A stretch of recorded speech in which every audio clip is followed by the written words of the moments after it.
بالله من الشيطان الرجيم.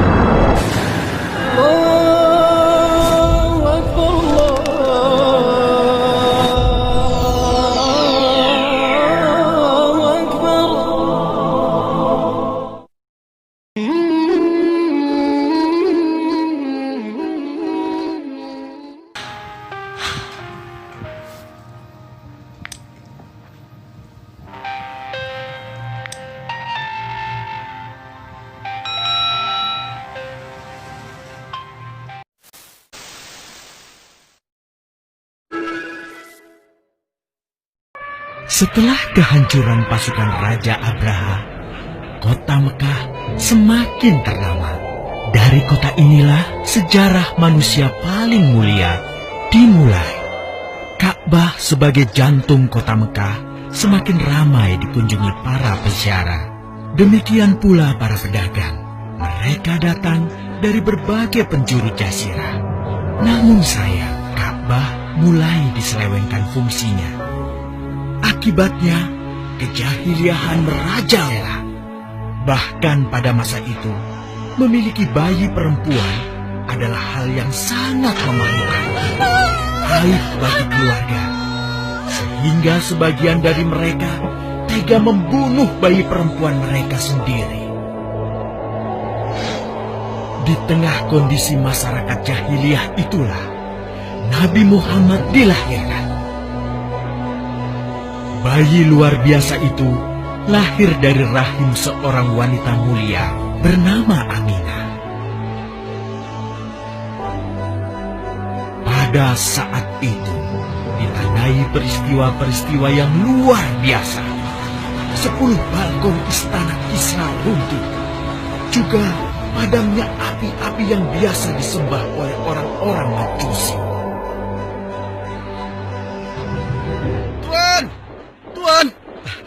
Tuan Abdul Muthalib, ada kabar gembira.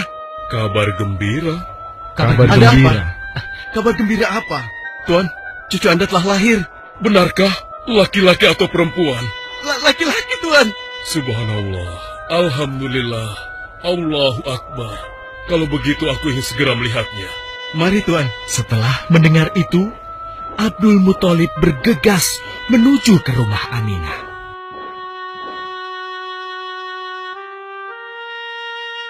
Ah, cucuku, kasihan engkau terlahir yatim. Dengan penuh kasih sayang, Abdul Muthalib membawa cucunya ke Ka'bah. Ya Allah, jadikanlah cucuku ini menjadi seorang yang mulia dan terhormat, sebagaimana Nabimu Ibrahim alaihissalam.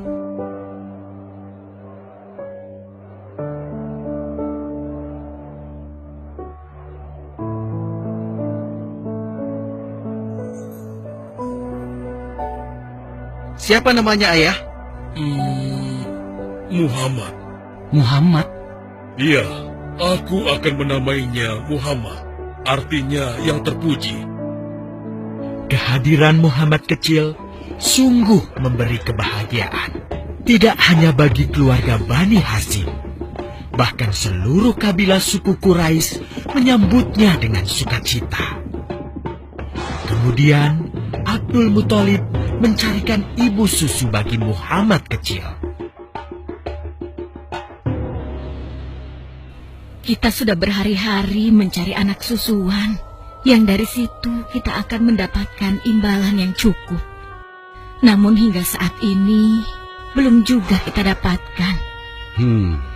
Ya, istriku, aku mengerti. Apa kita terima saja bayi yatim itu? Muhammad maksudmu? Iya, cucu dari Abdul Muthalib. Kasihan dia. Hampir semua teman-teman dari rombongan kita tidak ada yang mau menyusuinya. Karena tidak ada harapan untuk mendapatkan imbalannya dari ayah bayi itu. Betul juga engkau, istriku. Kasihan anak itu. Aku mendukungmu jika engkau susui dia. Mudah-mudahan Allah memberikan keberkahan bagi kita. Halimah segera mendatangi Abdul Muthalib. Dia bersedia untuk menjadi ibu susu dan pengasuh bagi Muhammad kecil. Betapa gembira Abdul Abdul Muthalib mendengarnya. Halimah dari Bani Sa'ad itu akhirnya dipercaya Abdul Muthalib untuk mengasuh cucunya 2 tahun lamanya. Ayo istriku, kita berangkat sekarang. Sebentar lagi, suamiku. Insya Allah, kita berangkat sampai anak ini kenyang. Kalau begitu, aku lanjutkan berkemas-kemas dahulu. Hah? Ada apa, suamiku? Lihat, unta dan keledai kita. Mereka demikian sehat, tidak seperti sebelumnya. Subhanallah. Betul, suamiku. Tidak seperti kemarin. Demi Allah, kau tidak salah memilih istriku. Kau telah mengambil anak yang dipenuhi dengan barokah. Allah melimpahkan keberkahan atas Halimah dan suaminya. Mereka pulang ke kampung Bani Sa'ad dengan penuh rasa syukur. 2 tahun berlalu sudah. Tugas Halimatus Sya'diyah sesungguhnya telah usai. Saatnya Muhammad kecil harus dikembalikan kepada ibunya. Terima kasih, Halimah. Engkau telah merawat anakku dengan baik selama 2 tahun. Tidak ada yang bisa kuberikan, kecuali aku berdoa. Semoga Allah memberkahi engkau dan keluargamu. Amin. Saya juga bersyukur diberikan kepercayaan dan kesempatan merawat anakmu, wahai Ibu Aminah. Namun, begini Bu, mohon maaf. Kalau boleh, izinkan aku merawat Muhammad lebih lama lagi. Aku masih sangat sayang padanya. Baiklah, kalau begitu aku setuju dengan usulmu. Bawa dan rawatlah Muhammad sebagaimana dia anakmu sendiri. Terima kasih, Ibu. Terima kasih. Begitulah, Muhammad kecil kembali ke tengah-tengah Bani Sa'ad. Ia tumbuh menjadi anak yang memiliki banyak teman karena kemuliaan akhlaknya. Tatkala berusia sekitar 4 tahun, terjadilah suatu peristiwa. Muhammad, Bu! Muhammad! Muhammad? Kenapa Muhammad? Muhammad dibawa orang. Hah? Dibawa orang? Diculik? Coba ceritakan. Ketika kami tengah bermain, tiba-tiba ada orang dewasa datang. Dia langsung membawa pergi Muhammad dan membunuhnya. Hah? Membunuhnya? Ya Allah, di mana? Di mana? Antarkan ibu ke sana. Dengan perasaan cemas, Halimah bergegas menuju tempat itu. Dan dilihatnya, Muhammad kecil tengah terduduk. Muhammad, apa yang terjadi denganmu? Dengan sangat tenang dan jelas, Muhammad kecil menceritakan apa yang telah terjadi. Bahwa seseorang telah membelah dadanya, mengambil hatinya, kemudian mencucinya dan mengembalikannya lagi ke tempatnya semula. Maka sesungguhnya yang datang itu adalah malaikat Jibril. Dia ditugaskan Allah untuk mencuci hati Rasulullah sehingga bersih dari segala kecenderungan setan. Subhanallah, sungguh anak ini bukanlah anak sembarangan. Sebaiknya aku kembalikan saja kepada ibunya. Peristiwa itu membuat Halimah sangat khawatir. Maka bergegaslah Halimah mengembalikan Muhammad kecil kepada ibunya. Menginjak usia yang ke-6 tahun, Muhammad kecil diajak ibunya untuk berziarah ke makam ayahnya, Abdullah di Yathrib. Dalam perjalanan pulang kembali ke kota Mekah, Aminah pun jatuh sakit. Dari hari ke hari, tubuhnya semakin melemah.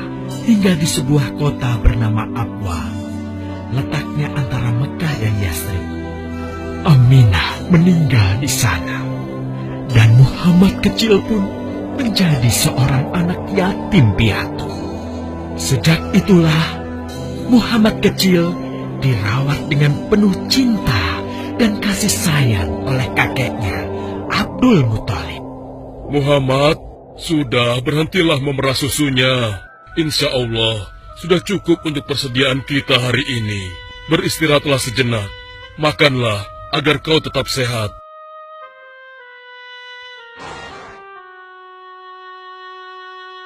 Ya Allah, betapa mulia akhlak cucuku ini. Namun, kasih sayang Abdul Muthalib tidak berlangsung lama. Saat usia Muhammad 8 tahun, Abdul Muthalib kakeknya yang sangat menyayanginya itu meninggal dunia. Kemudian, pengasuhan atas Muhammad pun beralih ke pamannya, Abu Thalib. Muhammad kecil tahu betul betapa sayangnya pamannya kepadanya. Di mana Muhammad? Ia tengah mengembalakan kambing milik salah seorang penduduk Mekah, suamiku. Sejak kapan dia keluar rumah? Sekitar waktu subuh tadi.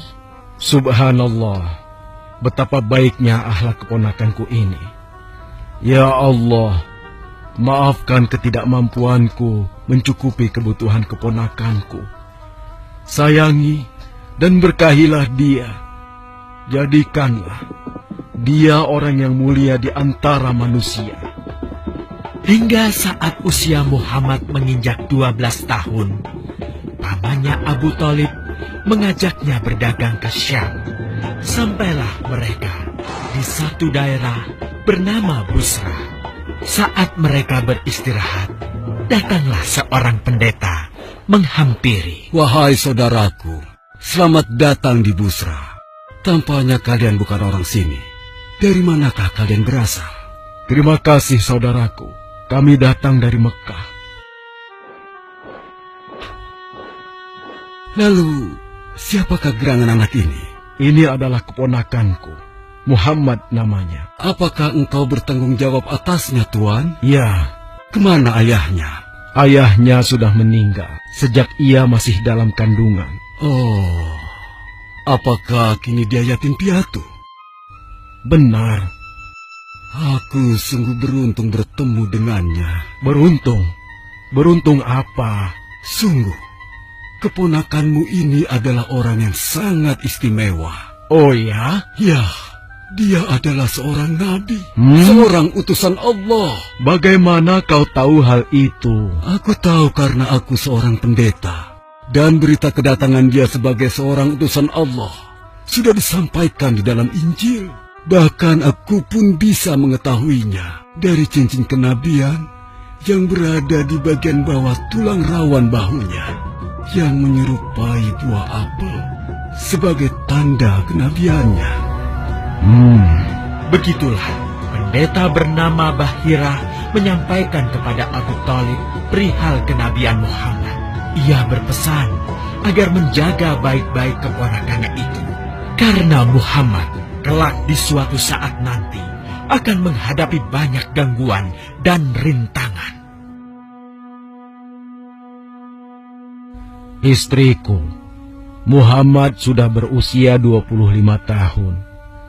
Aku pikir sudah saatnya dia untuk menikah. Betul, suamiku. Namun, dengan siapakah dia akan kita jodohkan? Kemarin Khadijah mengirimkan utusannya dan menyatakan keinginan Khadijah untuk menjadikan Muhammad sebagai suaminya. Hah? Khadijah? Khadijah yang mulia itu? Betul, istriku. Khadijah yang selama ini mempercayakan barang perniagaannya kepada Muhammad. Kenapa dia memilih Muhammad? Ya, Khadijah mengagumi kejujuran dan kebaikan akhlak Muhammad. Menurutmu sendiri bagaimana? Aku pikir Khadijah adalah wanita terbaik bagi Muhammad. Kita akan melamarnya. Tepat di usia 25 tahun, Nabi Muhammad menikahi Khadijah yang berusia 40 tahun. Dari pernikahan itu, mereka dikaruniai Allah 6 orang anak. 2 laki-laki adalah Al-Qasim dan Abdullah. Sedangkan putrinya adalah Zainab, Ruqayyah, Ummu Kulsum, dan Fatimah. Namun, kedua putranya itu telah meninggal semenjak mereka kecil. Suatu ketika, terjadilah banjir besar di kota Mekah. Kabilah-kabilah di kota Mekah pun bergotong royong membangun kembali Ka'bah. Setelah pembangunannya selesai, terjadilah perselisihan antara pemuka kabilah tentang siapakah yang paling pantas meletakkan Hajar Aswad di Ka'bah. Abu Thalib, apa yang harus kita lakukan? Kita sudah bicarakan hal ini selama 5 hari, namun tidak ada titik temu. Aku khawatir akan terjadi pertumpahan darah. Sudah, begini saja. Kita sepakati bahwa masalah ini kita serahkan kepada takdir terbaik. Lihat, pintu masuk Ka'bah itu. Siapapun yang pertama kali akan melewati pintu itu, dan siapapun dia, kita tidak boleh menolaknya. Setuju? Aku juga setuju. Baiklah, aku setuju. Aku juga setuju. Baiklah, kita perhatikan bersama. Tidak lama setelah kesepakatan itu, atas izin Allah, Nabi Muhammad menjadi orang pertama yang memasuki pintu menuju Ka'bah. Alhamdulillah, segala puji bagi Allah. Ternyata Muhammad, dan memang dia adalah orang yang tidak pernah kita temui ada celah. Betul? Betul. Ya, Betul. Nabi Muhammad pun menerima kepercayaan itu. Dengan kebijaksanaannya, Nabi Muhammad meminta sehelai kain, lalu meletakkan Hajar Aswad di atasnya. Nabi Muhammad mempersilahkan seluruh pemuka kabilah untuk memegang ujung-ujungnya dan mengangkatnya secara bersama-sama. Setelah sampai pada sudut Ka'bah, giliran Nabi Muhammad meletakkan Hajar Aswad di tempatnya semula. Terhindarlah perpecahan di kota Mekah. Meskipun demikian, kegelisahan masih terus menggelayuti hati Nabi Muhammad. Kejahiliahan ada di mana-mana. Kezaliman dan kemaksiatan terus berlangsung. Ia tak habis pikir. Nabi Muhammad mulai merenung dan menyendiri untuk menghindar dari perilaku jahiliyah. Nabi Muhammad memilih tempat di sebuah goa di atas bukit sekitar Mekah. Goa Hiro. Dari mulut goa itulah Nabi Muhammad bisa memandangi kota Mekah yang dicintainya dengan pandangan yang lebih luas. Hingga suatu ketika, sesuatu yang tidak pernah terbayangkan sebelumnya terjadi. Tiba-tiba, goa itu menjadi terang benderang. Kemanapun arah mata melihat, di sanalah cahaya itu ada. Itulah malaikat Jibril.